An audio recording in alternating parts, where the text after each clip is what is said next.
Welcome back to the GSMC Baseball Podcast, brought to you by the GSMC Sports Network. I'm your host, Sam Menzie, and we have a great show for you today. First three topics we'll be going over is my Friday Power Rankings. I do this every Friday. Just want to rank all the teams, all the different things that happen in the week.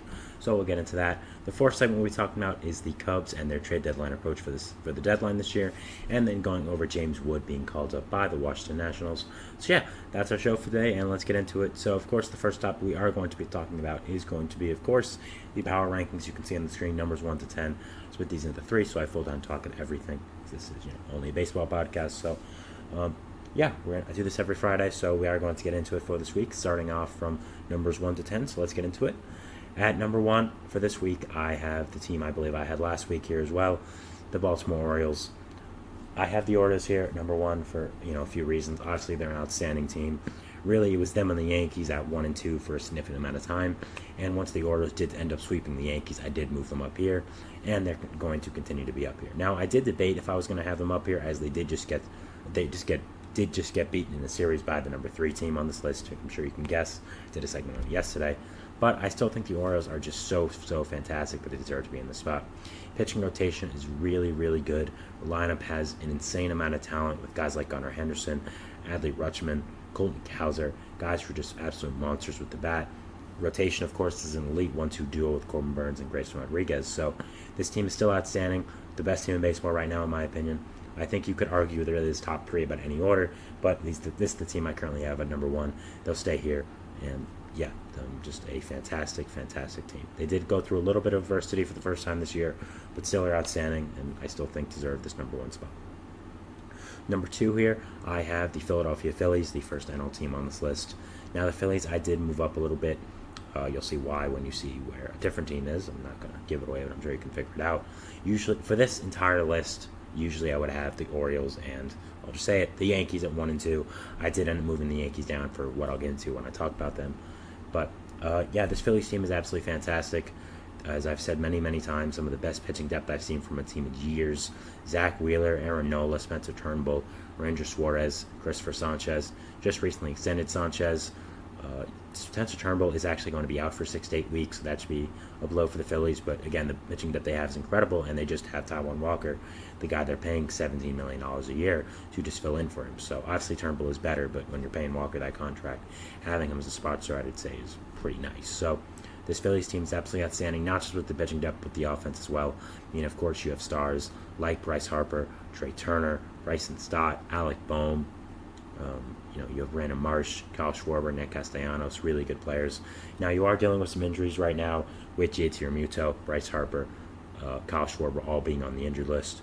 But at the same time, really, every team is going through injuries, and both Harper and Schwarber should be back in probably 10 days, and Realmuto maybe in a few weeks. So it's not like anything significant, really.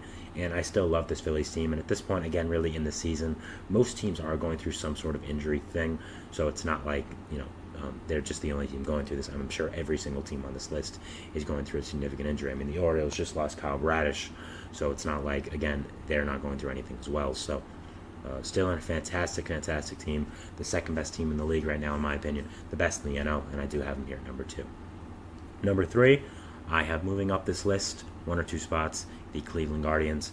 Now, I did debate the Guardians being number 1 or number 2 just because they did just beat the Orioles in a series, but I did end up going with the Orioles over them just because I think they are just the better team, simply put, and it was only a 3-game series, and the Orioles did end up winning one of them, so it's not like it was just a full clean sweep. So overall, this Guardians team is absolutely fantastic. Some fantastic young hitters on this team, including Josh Naylor and Stephen Kwan. Other great veteran hitters like Jose Ramirez. This pitching staff has been really nice with guys like Tanner Bybee really stepping up. You also have some other good players like Tristan McKenzie as well, who has a lot of potential in this rotation. And yeah, there's a lot of people in there just as well, but still it really has not stopped them from being one of the best teams all year. Have been probably the biggest surprise the entire year, the entire baseball. So the entire MLB, the entire baseball, that makes no sense. So this team is absolutely fantastic.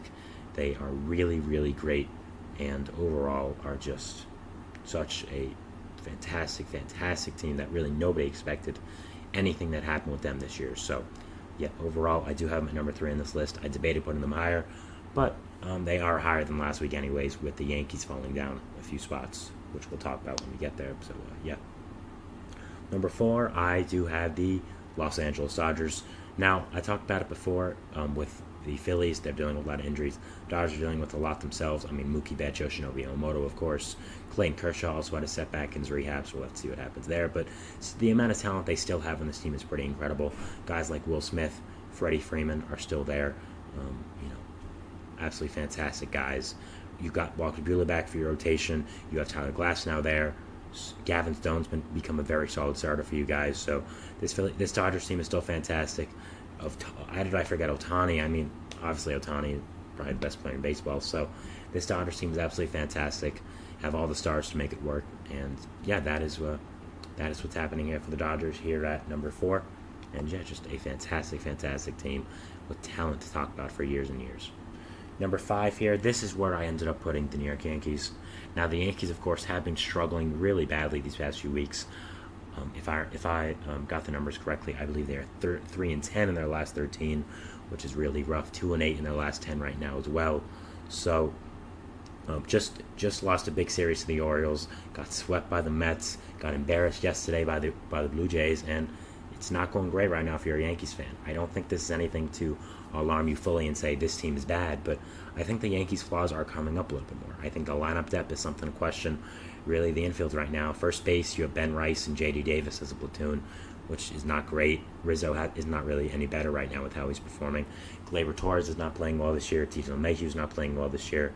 So you have a lot of question marks with your lineup depth right now, and yes, some of that can be attributed to Giancarlo Stanton being injured, Jason Dominguez being injured, but they don't play first base, second base, or third base. I think there's a lot of question marks right now about your infield depth, and that's either going to be something they have to deal with for the rest of the year or figure out at the deadline. But still, overall, still a fantastic, fantastic team. I mean, you have Aaron Judge, Juan Soto as your 2 and 3 hitters. What else are you going to say about that? So, still an enormous amount of talent. Your pitching rotation is great with Garrett Cole coming back, Carlos Rodon, Luis Gil, who has been roughed up a little bit as well, but I'm still hopeful that he can be better. I mean, he was going to regress at some point. I still think he's going to be a very solid pitcher. Marcus Stroman, who's done well, Nestor Cortez. So still a lot of people to like for this Yankees team. Still immensely talented. And I did have to drop him because of that recent performance, but I still do have him here at number 5. A big riser here at number 6, we have the Seattle Mariners. Now, the Mariners haven't exactly had an amazing week or something like that. It's been very solid.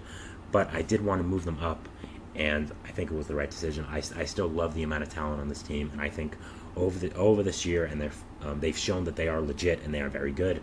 I think at this point they are showing they're a true contender. This pitching staff is absolutely incredible with guys they have. You of course have Ryan Wu, Luis Castillo, so many other great arms for this team.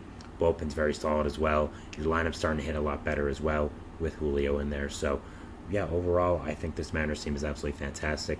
Do have him here at number 6, with both the Rangers and the Astros being very big disappointments this year. The Mariners have taken advantage of that and have taken a stronghold on the AL West. So they are here at number 6. And yeah, they are going up in my power rankings for this week. Number 7, I have another AL team, which is going to be the Minnesota Twins. I love this Twins team. I think they're fantastic. I did a segment on them yesterday talking about them calling up one of the top pitching prospects in baseball, David Festa. Other than that, in their rotation, they have some other great guys like Bailey Ober, Louis Varland, Pablo Lopez, of course. Chris Paddock was placed in the injured list, but I'm not sure how long that should be. So still a lot of talent there. Offense is, of course, incredible with, of course, the dynamic duo of Correa and Buxton.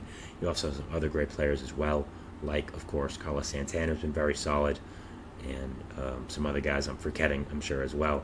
But yeah, this Twins team is fantastic. A ton of talent here.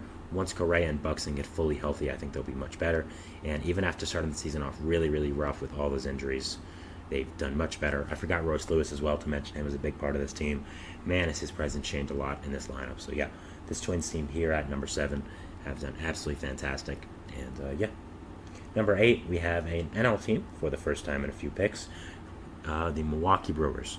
Now, the Brewers have been the leaders of the NL Central the entire year, a big surprise, and they continue to be one. This team has shown time and time again that they are legit, and we know why. I mean, the lineup has a lot of great pieces this year with William Contreras, Rhys Hoskins, Christian Yelich, Joey Ortiz, Willy Adames, a lot of talent there. Jackson Chourio, of course, Sal Frelick. Pitching rotation isn't the greatest, but there are still some pieces there, like, of course, Freddie Peralta. Did just trade for Dallas Keuchel, so that should be an interesting addition as well. Bullpen is very solid, so a lot of talent here on this Brewers team, and it looks like they're running away with the NL Central right now. And yeah, I do have them here at number 8. Number 9, I have from the AL Central, the Kansas City Royals, the third AL Central team in the top 9, which is crazy, but they all deserve it. Again, this Royals team is very much like the Mariners. A ton of pitching talent. Cole Reagans, Brady Singer, Seth Lugo, Michael Wacha. So many talented arms that make up this rotation. Of course, in the lineup, you have guys like Salvador Perez, Bobby Witt Jr., MJ Melendez, Vinny Pasquantino, Michael Garcia. Adam Frazier's had a solid season with Kansas City. So overall, this Royals team is absolutely fantastic. Very, very good, and I've loved them this entire year. And finally, here at number 10, we have, surprisingly, the Atlanta Braves. Now, I've followed them a little bit more just because I thought some teams have been better than them. And yeah, I mean, we've known it now. They're still a good team, but have not been the Braves we've expected from years past, with Strider and Acuna being out for a good amount of time this year. They just have not looked the same, and yeah, they are falling here to number 10. You'll have a ton of talent, of course, with guys in your offense like Matt Olson, Austin Riley, Ozzie Albies, Michael Harris. Ton of talent there. Rotation is still very good with Chris Sale and Reynaldo Lopez, Max Fried, but there is going to be some regression soon, and even though the Braves team is talented, I couldn't put them anywhere above number 10, and I think that's the right place. They'll have to make some big additions at the deadline for me to really consider them better than they are right now. So that was our first segment here, talking about our 1 to 10 portion of our power rankings. Moving into the second segment, which is going to be talking about the 11 to 20 portions of the power rankings. So yeah.